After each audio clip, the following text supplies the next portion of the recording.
बिस्मिल्लाहिर्रहमानिर्रहीम। अस्सलाम वालेकुम डियर स्टूडेंट्स। जैसा कि आप जानते हैं कि हमने प्रीवियस लेक्चर में फोटो इलेक्ट्रिक इफेक्ट के बेसिक पैरामीटर्स को डिटेल में स्टडी किया और आज हम स्टडी करेंगे कि अगर हम फोटो इलेक्ट्रिक इफेक्ट में इंटेंसिटी और फ्रीक्वेंसी की वेरिएशंस करते हैं तो फोटो इलेक्ट्रिक इफेक्ट में क्या चेंजेस आएंगी। तो चलिए स्टार्ट करते हैं।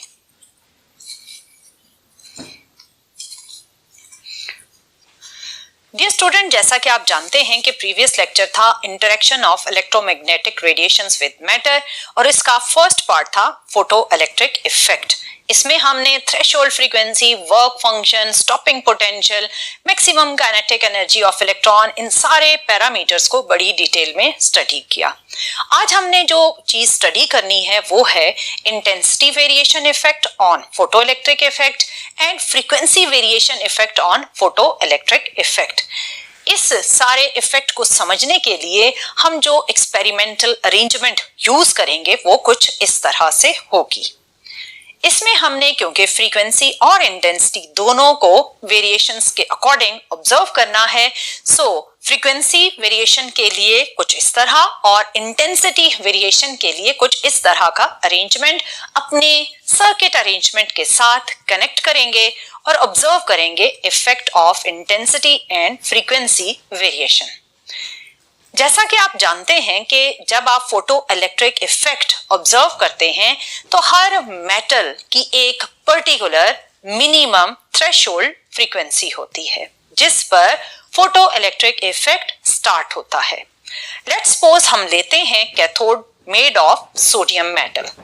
इस पर जब आप लाइट फॉल करते हैं तो ये विजिबल रीजन की फ्रीक्वेंसीज में आपको फोटो इलेक्ट्रिक इफेक्ट दिखाती है। डियर स्टूडेंट, अगर हम इस सोडियम मेटल पर इनिशियली रेड कलर की लाइट फॉल करें तो जैसे ही रेड कलर लाइट सोडियम पर फॉल हुई तो हमें सर्किट में करंट की कोई भी वैल्यू नजर नहीं आई। इसका मतलब कि रेड कलर की फ्रीक्वेंसी सोडियम मेटल की थ्रेशोल्ड फ्रीक्वेंसी नहीं है। फिर हमने चेंज किया, रेड से मूव हुए हम येलो कलर की तरफ। जैसे ही येलो कलर की लाइट फॉल हुई हमने दोबारा करंट की वैल्यू को नोट किया, द करंट इज 0। इसका मतलब ये हुआ कि येलो फ्रीक्वेंसी भी थ्रेशोल्ड फ्रीक्वेंसी को सेटिस्फाई नहीं कर रही। फिर हम मूव हुए ऑरेंज कलर की तरफ, अगेन सेम रिजल्ट रहा, करंट 0 रही। लेकिन जैसे ही ग्रीन कलर की लाइट फॉल हुई तो जिस मोमेंट पर ग्रीन कलर की लाइट फॉल हुई आपने इलेक्ट्रॉन्स की मूवमेंट या करंट को सर्किट में ऑब्जर्व किया।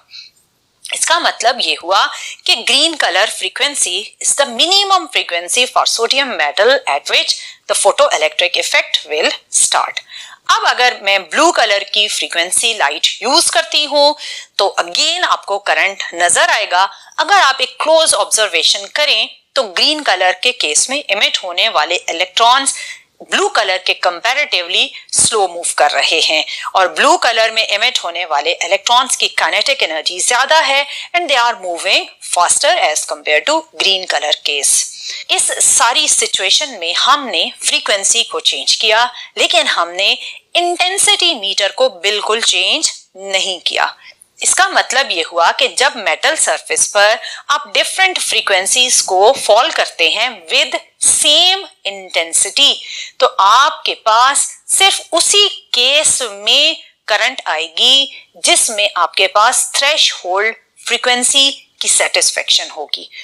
जब आपने येलो, रेड, ऑरेंज कलर की फ्रीक्वेंसीज को फॉल किया तो आपके पास कोई भी इलेक्ट्रॉनिक करंट सर्किट में नहीं थी।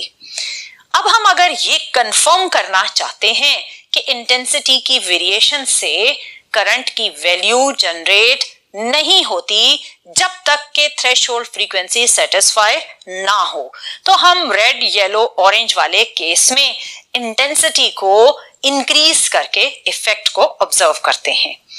अगर आप रेड कलर की लाइट की 100% इंटेंसिटी भी कर दें तो चाहे आप पूरा दिन इस रेड लाइट को मेटल सरफेस पर फॉल करते रहें, एक भी इलेक्ट्रॉन रिमूव नहीं होता।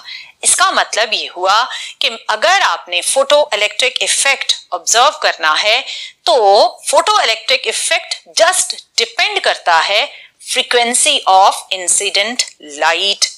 अगर वो फ्रीक्वेंसी थ्रेशोल्ड फ्रीक्वेंसी को सेटिस्फाई नहीं कर रही तो चाहे आप 100% इंटेंसिटी भी कर दें तो एक सिंगल इलेक्ट्रॉन भी रिमूव नहीं होगा।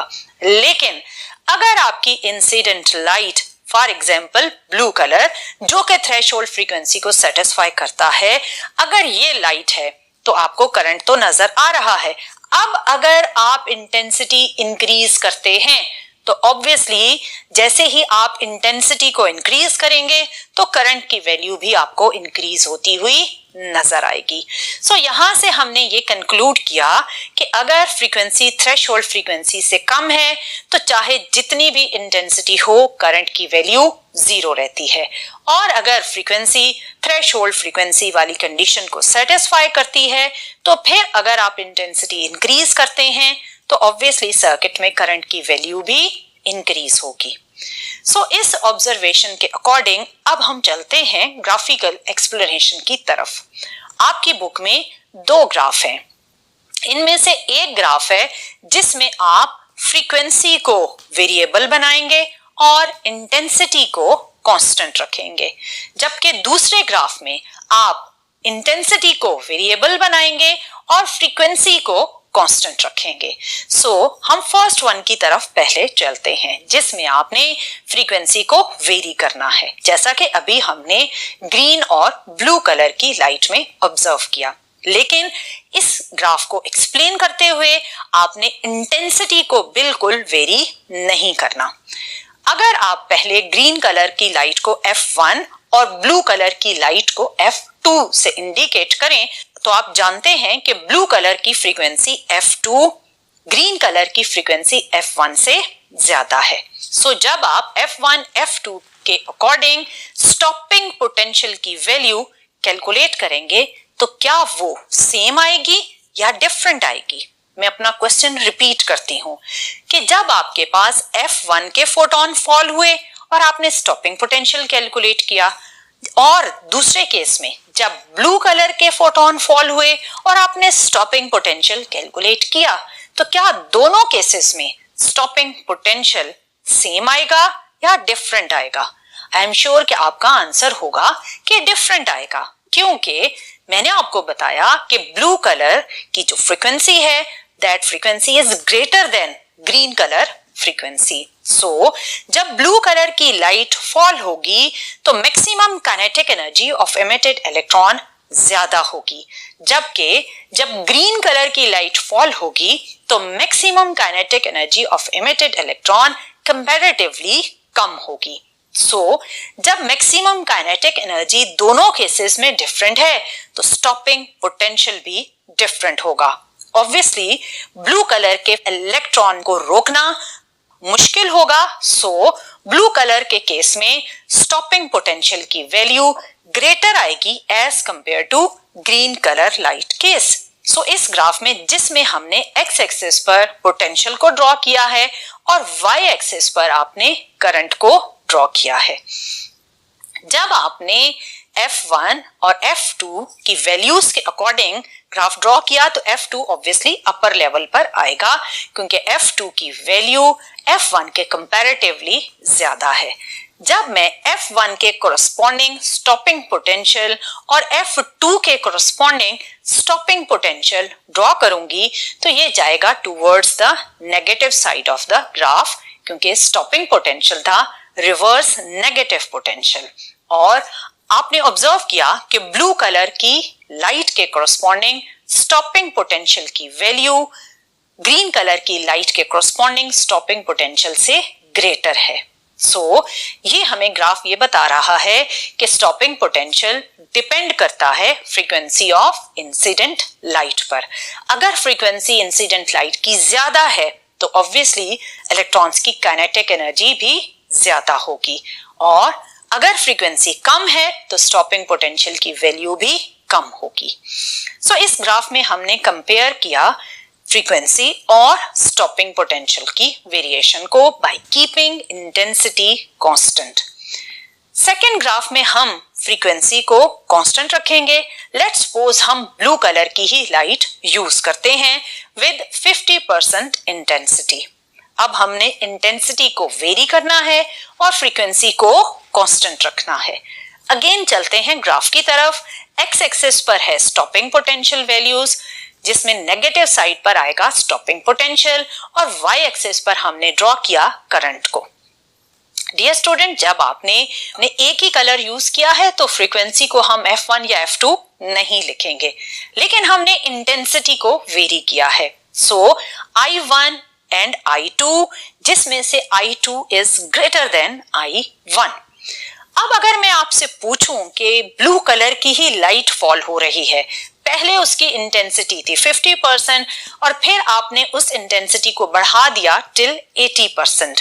दोनों केसेस में क्या इमिट होने वाले इलेक्ट्रॉन्स की काइनेटिक एनर्जी में कोई चेंज आएगा? ऑब्वियसली कोई भी चेंज नहीं आएगा, क्योंकि काइनेटिक एनर्जी डिपेंड करती है फ्रीक्वेंसी ऑफ इंसिडेंट लाइट। हमने सिंपली इंटेंसिटी को चेंज किया है, फ्रीक्वेंसी को चेंज नहीं किया। जब तक आप फ्रीक्वेंसी को चेंज नहीं करेंगे, एनर्जी चेंज नहीं होगी, काइनेटिक एनर्जी भी चेंज नहीं होगी।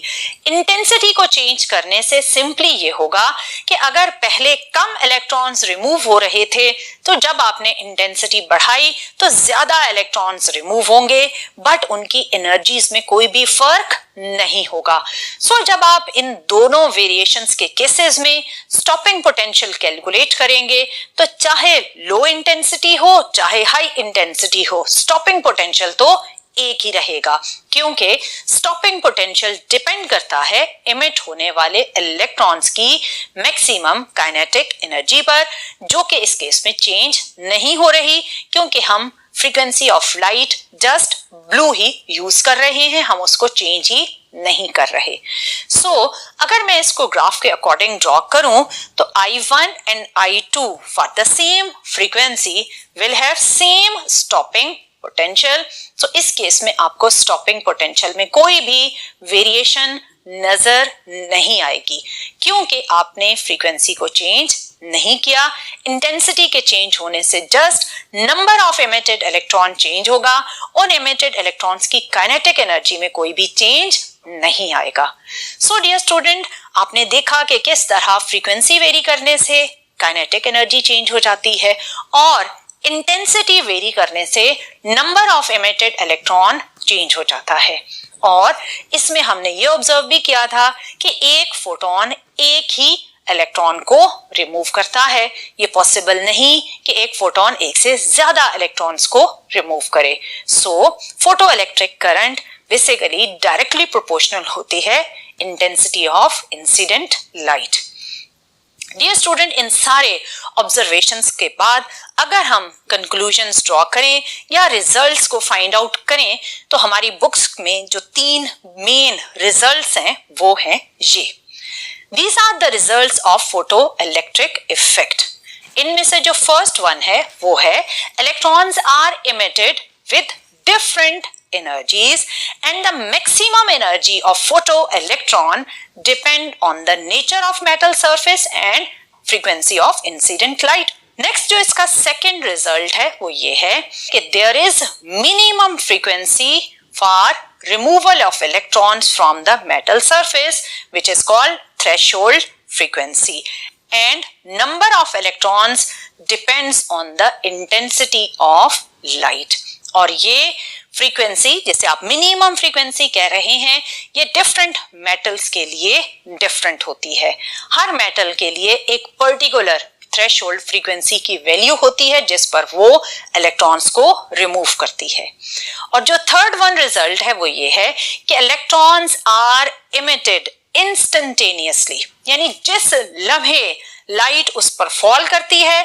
अगर वो लाइट थ्रेशोल्ड फ्रीक्वेंसी की कंडीशन को सेटिस्फाई करती है तो चाहे उस लाइट की एक फेंट बीम भी क्यों ना उस मेटल पर फॉल करे, तो वो फेंटेस्ट बीम भी इलेक्ट्रॉन को रिमूव करवाने में कामयाब हो जाती है। ये कहलाता है इंस्टेंटेनियस एमिशन ऑफ इलेक्ट्रॉन। और इमिट होने वाले इलेक्ट्रॉन का जो नंबर है वो ऑब्वियसली डिपेंड करता है इंटेंसिटी ऑफ इंसिडेंट लाइट। सो ये थे 3 मेन रिजल्ट्स या ऑब्जर्वेशंस जो आपने इस फोटो इलेक्ट्रिक इफेक्ट में ऑब्जर्व की। डियर स्टूडेंट, अगर हम इन रिजल्ट्स को क्लासिकल थ्योरी के बेसिस पर एक्सप्लेन करें तो क्लासिकल थ्योरी जो कि एक वेव थ्योरी है, और क्लासिकल थ्योरी ये कहती है कि light travels in the form of waves, light travels in the form of wave front. अगर हम इस थ्योरी को यूज करें और एक्सप्लेन करें इन 3 रिजल्ट्स को, तो there is a failure in classical theory. क्योंकि जैसे अभी आपने ऑब्जर्व किया कि सोडियम मेटल पर अगर रेड, येलो या ऑरेंज कलर की लाइट चाहे आप 100% इंटेंसिटी के साथ भी फॉल करें तो एक भी इलेक्ट्रॉन एमिट नहीं होता। और जैसे ही आप ग्रीन कलर की लाइट को चाहे वो फेंटेस्ट लाइट ही क्यों ना हो फॉल करते हैं तो आपको इलेक्ट्रॉनिक करंट सर्किट में नजर आता है।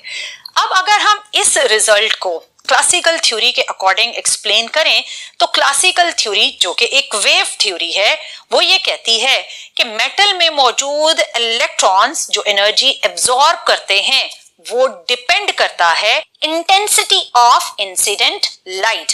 क्योंकि according to classical theory light travels in the form of wave front, और वेव फ्रंट एक बड़ा एरिया एनर्जी का कैरी करता है। और जब ये लाइट एक वेव फ्रंट की फॉर्म में मेटल सरफेस पर फॉल करती है तो एक वक्त ऐसा आता है, अकॉर्डिंग टू क्लासिकल थ्योरी, एक वक्त ऐसा आता है कि जब ये वेव फ्रंट अपनी एनर्जी इलेक्ट्रॉन में ट्रांसफर करते हुए इलेक्ट्रॉन को इस काबिल बना देता है कि वो इलेक्ट्रॉन थोड़ी देर के बाद मेटल सरफेस से बाहर आ जाएं। ये तो कहना है क्लासिकल थ्योरी का कि वेव फ्रंट अगर रिपीटेडली मेटल सरफेस पर फॉल करते रहें तो मेटल सरफेस में मौजूद इलेक्ट्रॉन एक टाइम के बाद उस मेटल सरफेस से बाहर आ जाएगा। लेकिन जब हमने फोटो इलेक्ट्रिक इफेक्ट को ऑब्जर्व किया तो एक्सपेरिमेंट इसके ऑपोजिट था। एक्सपेरिमेंट में हमने ये ऑब्जर्व नहीं किया कि जब रेड, येलो या ऑरेंज कलर सोडियम मेटल पर फॉल हो रहा था तो चाहे आप जितनी भी देर, जितनी भी मैक्सिमम इंटेंसिटी फॉल करते रहें तो आपको एक भी इलेक्ट्रॉन वहां से रिमूव होता नजर नहीं आ रहा था। सो एक्सपेरिमेंटल रिजल्ट क्लासिकल थ्योरी की एक्सप्लेनेशन के अगेंस्ट था। दूसरा, क्लासिकल थ्योरी में थ्रेशोल्ड फ्रीक्वेंसी का कोई भी कॉन्सेप्ट एग्जिस्ट नहीं करता, क्योंकि अभी मैंने आपको बताया कि आपकी क्लासिकल थ्योरी के अकॉर्डिंग ये था कि जब आप इंटेंसिटी ऑफ वेव बढ़ाते जाएंगे तो एक पॉइंट पर इलेक्ट्रॉन इतनी एनर्जी गेन कर चुकेंगे कि वो मेटल से रिमूव हो जाएंगे। लेकिन जो हमने ऑब्जर्व किया वो ये था कि there is a minimum frequency at which electron will start removing from the metal surface, और इसे हमने नाम दिया था थ्रेशोल्ड फ्रीक्वेंसी का। So classical theory has no concept of threshold frequency. Classical theory says if we increase intensity we can make electron to come out from the metal surface, but this was against the observation which is observed in the experiment. हमने जो third point बताया वो ये था कि instantaneous emission होता है, जबकि अगर हम क्लासिकल थ्योरी के इस पॉइंट को कंसिडर करें तो क्लासिकल थ्योरी इंस्टेंटेनियस एमिशन के अगेंस्ट थी। क्योंकि क्लासिकल थ्योरी का ये कहना था कि थोड़ी देर के बाद इलेक्ट्रॉन इतनी एनर्जी गेन कर लेता है कि वो मेटल सरफेस से बाहर आ जाएगा। सो क्लासिकल थ्योरी के अंदर टाइम लैग का कॉन्सेप्ट था कि टाइम लैग यानी थोड़ी देर के बाद वो वक्त आएगा कि इलेक्ट्रॉन मेटल से बाहर आएंगे, जबकि एक्सपेरिमेंट ये कहता है कि जब इलेक्ट्रॉन को थ्रेशोल्ड फ्रीक्वेंसी मिलेगी तो चाहे वो एक ही फोटोन से क्यों ना मिले, वो एक इलेक्ट्रॉन को जरूर उसी लम्हे, उसी इंस्टेंट पर मेटल से रिमूव करवा देगी। सो क्लासिकल थ्योरी में इंस्टेंटेनियस एमिशन का कोई कॉन्सेप्ट नहीं था, जबकि क्लासिकल थ्योरी में टाइम लैग के साथ फोटो इलेक्ट्रिक इफेक्ट को एक्सप्लेन किया जा सकता था और ये एक्सप्लेनेशन प्रैक्टिकल ऑब्जर्वेशन के अगेंस्ट थी। हमने एक्सपेरिमेंट में ये ऑब्जर्व किया कि स्टॉपिंग पोटेंशियल प्रोपोर्शनल है फ्रीक्वेंसी ऑफ इंसिडेंट लाइट के, जबकि क्लासिकल थ्योरी का ये कहना था कि स्टॉपिंग पोटेंशियल डिपेंड करता है इंटेंसिटी ऑफ इंसिडेंट लाइट के। जितनी आप इंटेंसिटी बढ़ाते जाएंगे उतना ही ज्यादा एनर्जी इलेक्ट्रॉन गेन करेगा और उतना ही ज्यादा स्टॉपिंग पोटेंशियल आएगा। ये कहना था क्लासिकल थ्योरी का, लेकिन हमने ये एक्सपेरिमेंट में ऑब्जर्व नहीं किया। एक्सपेरिमेंट में हमने ये ऑब्जर्व किया कि स्टॉपिंग पोटेंशियल का इंटेंसिटी के साथ कोई लिंक नहीं है। स्टॉपिंग पोटेंशियल डायरेक्टली डिपेंड करता है फ्रीक्वेंसी ऑफ इंसिडेंट लाइट के। डियर स्टूडेंट, आपने देखा कि किस तरह क्लासिकल थ्योरी फेल हो गई इन रिजल्ट्स को एक्सप्लेन करने में। क्लासिकल थ्योरी बेसिकली एक्सप्लेन करती थी हर रिजल्ट को on the basis of wave nature of light, लेकिन जो हमें ऑब्जर्वेशंस नजर आए उन्हें आइंस्टाइन ने ऑब्वियसली जब ये कहा कि ये सारे रिजल्ट्स आप एक्सप्लेन कर सकते हैं by taking light as a particle, क्योंकि जब आप लाइट को एज अ पार्टिकल लेते हैं तो ये बिल्कुल कुछ इस तरह का कोलिजन हो जाता है। आपने देखा कि बिलियर्ड बॉल में जब एक बॉल मूव करता हुआ एक स्टैटिक बॉल के साथ कोलाइड करता है तो वो खुद रेस्ट पर आ जाता है और दूसरा पार्टिकल एनर्जी के साथ मूव करना स्टार्ट कर देता है। और यही कुछ पार्टिकल पार्टिकल कोलिजन हमने फोटो इलेक्ट्रिक इफेक्ट में भी ऑब्जर्व किया। लाइट जो कि एक पैकेट ऑफ एनर्जी था अकॉर्डिंग टू आइंस्टाइन, जब ये पैकेट ऑफ एनर्जी जिसे हम पार्टिकल भी कह सकते हैं, अगर ये पार्टिकल मेटल सरफेस पर फॉल करता है तो ये मेटल सरफेस में मौजूद इलेक्ट्रॉन को अपनी एनर्जी ट्रांसफर करके खुद गायब हो जाएगा और इलेक्ट्रॉन को मेटल सरफेस से इजेक्ट करवा देगा। सो इस एक्सपेरिमेंट के रिजल्ट्स के थ्रू हमें यह पता चला कि we can take light behaviour as a particle, और यहां से हमें ये आइडिया हुआ कि वेव नेचर के साथ साथ लाइट में पार्टिकल नेचर भी एग्जिस्ट करती है। सो डियर स्टूडेंट, यहां तक आपने ये ऑब्जर्व किया कि किस तरह इंटेंसिटी और फ्रीक्वेंसी की वेरिएशंस स्टॉपिंग पोटेंशियल को चेंज करती हैं, और आपने ये भी देखा कि किस तरह क्लासिकल थ्योरी एक्सपेरिमेंटल रिजल्ट्स के अगेंस्ट थी। सो आज के लेक्चर में इतना ही। इंशाल्लाह नेक्स्ट लेक्चर में मजीद हम इसके थर्ड पार्ट को स्टडी करेंगे, जिसमें हम ये देखेंगे कि किस तरह आइंस्टाइन ने फोटो इलेक्ट्रिक इफेक्ट को क्वांटम थ्योरी के बेसिस पर एक्सप्लेन किया। बट टिल देन, अल्लाह हाफिज।